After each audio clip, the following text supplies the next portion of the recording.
I love them. Let's talk about them today. Josh here with another installment of Music Maker Lessons. If you do like what you're learning and what we're talking about, please do go to the website. Check it out. Get the package for yourself. And also just sign up. You know what I mean? We don't have to do a lesson or anything, but, check it out. I know that right now as I'm filming this, there's nothing else for you to do. So just go there, check it out. That said, also like and subscribe. Boom. That said, let's get back into it. So dominant 7 chords, I feel like there's 2 really, really important versions for everybody to learn. We're going to talk about all of them today, but I think that these first 2 are just, you gotta know them, otherwise you're not gonna play gigs as a guitar player. So that said, those are like a form with your E string in the bass and one form with your A string in the bass. And basically these are universal. They can kind of move all over the place. The only place that kind of maybe trips a few people up is where those open strings happen. But honestly, you can kind of steer clear of those by knowing where they are. So that said, an E string bass one looks kind of like this. I'm going to do them as an A because I think we've talked about like A being the universal like chord that happens on the jam sessions. So when you have an A dominant 7 chord jam happening, I think a lot of people go to this one. So it's a E string root. Then you're going to actually play like the flat 7 note of the scale. So if you're thinking 1, 2, 3, 4, 5, 6, 7, 8 octave, that note gets flat, right? So boom, 1, flat 7, and then you're going to take, actually for this one, I like to take the 3rd, that one, but move it up an octave. So it's actually like a 10th. That's the shape, right? So that's it. The other shape is basically you're going to take, you don't want to go any higher than the G string on these because, I don't know, for whatever reason, it kind of steps on some of the lead players' territory. So a lot of these, and again, this is like very general rule, backing guitar player in the band role kind of laws here. But also, I use these a lot for orchestration. So I might like play.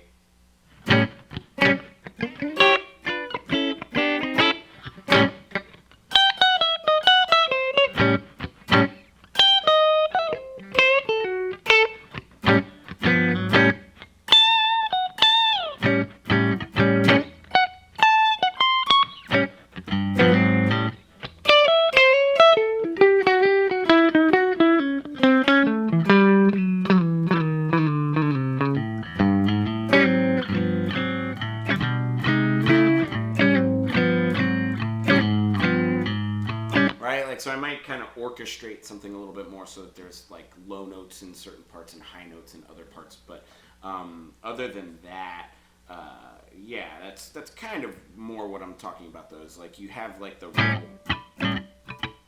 Maybe you're Freddie Green and your big band.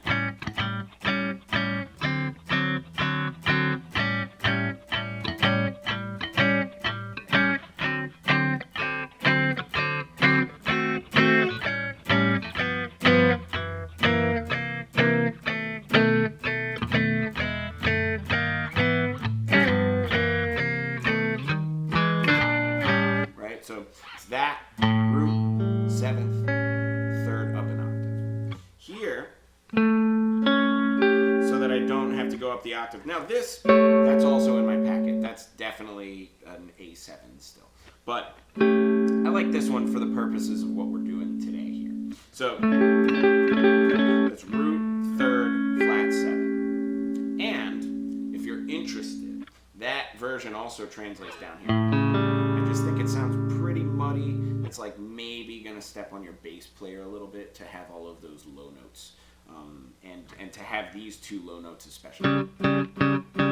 Like it's like a pretty spicy combination of notes in general. So just to move this one up an octave, I highly believe in the power of octaves. Like when a note doesn't work in a certain octave, it might work an octave higher or an octave lower. You know what I mean? So I really believe in the power of that. And I do think that just helps a lot for that chord. I highly recommend it. It still exists down here, and again, I might use that if I'm doing a solo guitar orchestration, right? That's great. And actually, case in point, I totally just used that to play a flat 9 chord in the arrangement that I was just playing. So we'll get into that in a moment, but that's you know, it can be used. I say it as a rule to not do it, but then, like, isn't the fun part to break the rules anyways? Come on, right? All right. So that said, let's kind of get into these shapes and what they are. I'm going to include. We'll go into the chord changes of the tune, and I'm going to play through it a little bit. But let's first go over like what I'm doing, because all I'm doing over the entire thing is playing through the changes and using these different shapes. So, and there are different forms of these. One day I'll get these all out here, but this is kind of a spread version that goes through kind of every string set, E, A, and D. That's kind of all we have for 7th chords, because we need 4 notes, and really that's, you know, that's all I can do right now. So anyways, that said, these you can juggle the notes around though in some different formats, and it's definitely useful. I just find these to be the easiest 4 forms to play on all of these, so that you can get everything and have a nice spread out sound. I think to spread your notes a little bit, it makes a little bit of a warmer voicing than to keep them all closed. I think the closed thing is great though too, so don't discount that in any way. But I use these more frequently. Let's just put it that way. So I'll start them in B flat, because the tune that we're doing is in the key of B flat. So that said, here's B flat, dominant 7, right? So that's shape number 1. I'm going to start with the high strings, because I like to figure out where the melody kind of happens in these, and there is a melody that goes, which is really just an arpeggio of the chord, but I really do, I appreciate it. So there's shape 1,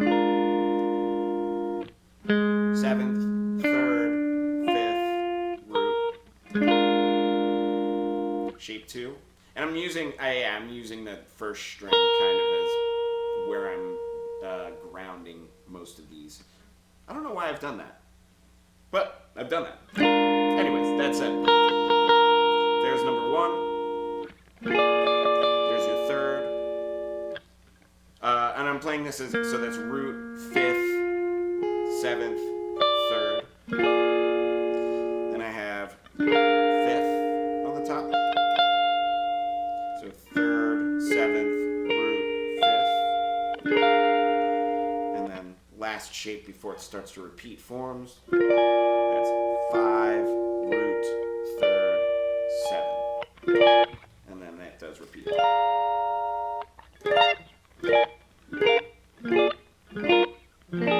On that one I'm cheating a little bit. I don't have a B flat that I can access on this string, but I do like to just note that, hey, that's just a 7th chord without the root right there. That also is a diminished chord if you check out the diminished shapes in that packet. So I just like to notice that it's there. Cool. So that's that string set. The next string set would be, and it's funny because I do shift right here. I'm kind of changing to thinking about where the root is. So now my melody kind of moves down here.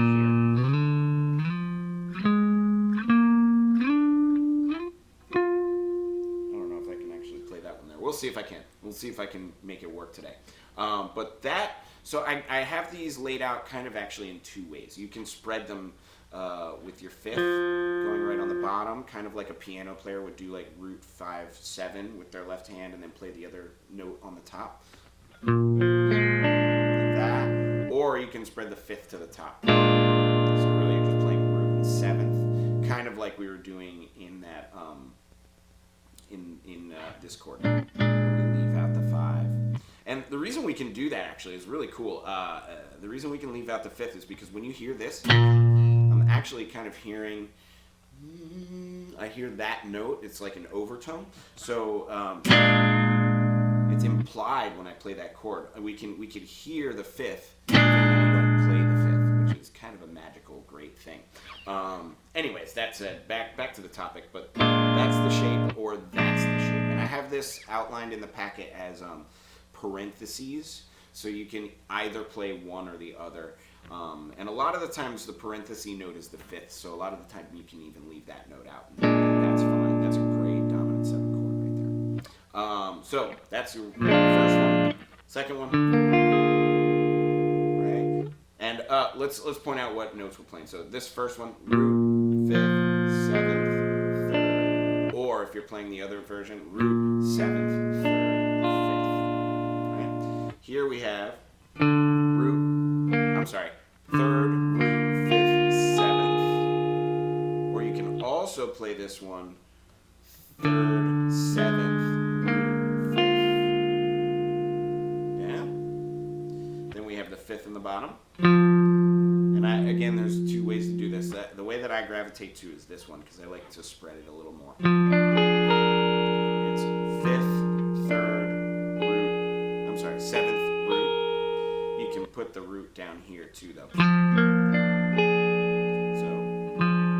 5th, root, 3rd, 7th. Then we have the 7. And again, 2 ways to play this. That's 7, 5th, root, 3rd. That's kind of my favorite right now, but I do also really like this one. I do use that a lot. It just depends on which note I want on the top. But that said, it's 7th, 3rd, root.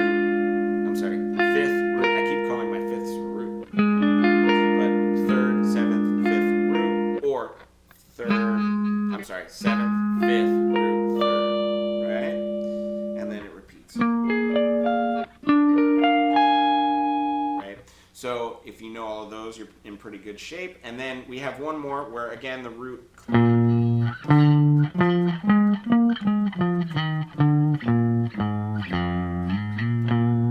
So there's your B flat root there. So that, again, I lay it out in the same way. There's a nice spread. And I prefer that to this personally. Depends on what you're doing, but this sounds like a little too dark for me. I really like this. Or I like to just leave out the 5th altogether. Right. But then there's this. So, let's go through those again. Root, flat 7, 3rd, 5th, 3rd, root, 5th, flat 7, 5th, 3rd, flat 7, root, 7th, 5th, 3rd. Root 3rd, 7th, 5th, root 3rd. Then it repeats. Root, 7th, 3rd, 5th.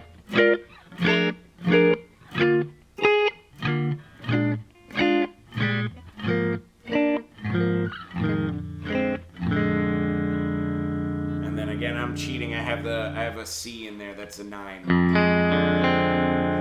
but I can't really play a B natural. I can do that, I guess. But I do really like this chord. 9, sharp 11. Ooh, spicy. I love it. Now let's get into playing the tune. I'm just gonna comp through those changes a little bit, and I'm gonna see if I can do a little bit of like melodic comping. Okay. So here's all I mean by that. I'm gonna really take note of what note is on top and what note is on the bottom, so I can see if I can try and get like an accompaniment part and a melodic part. It's not going to be the melody of the tune. I'm just going to be kind of the way I think of it is this: when you're learning chord shapes, or when you're learning scales, or when you're learning anything that's theoretical, basically what you're doing is like when an artist starts like learning about how to mix their colors together, right? So if you're mixing paints together, you might notice you like the way this paint goes with this paint, or this color mixes with this color. And that's kind of what we're doing here, is we're getting to know what colors we're using, and as we learn those colors, you want to try and paint a nice picture. So I'm going to try and do that over those Doxy changes. I will put those up on the side as I play through them. But I'm just going to be playing the chord changes. I'm not going to play the melody that's written there. I'm just going to play those changes, and I'm going to try and, again, color a little bit with my chord changes here.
really did try to just use only the chords that were there. I cheated. I played a diminished chord in there. But other than that, everything else was a dominant 7 chord. I'm going to save those diminished chords for another lesson because that's a whole other thing. But if you would want to see more of this stuff, go to musicmakerlessons.com and find me on Instagram at Josh the Harry Dudini, and we can get to work. Thanks for watching this far, and thanks for tuning in, and thanks in general. I'm grateful to be able to do this stuff. So I will see you next time. Bye-bye.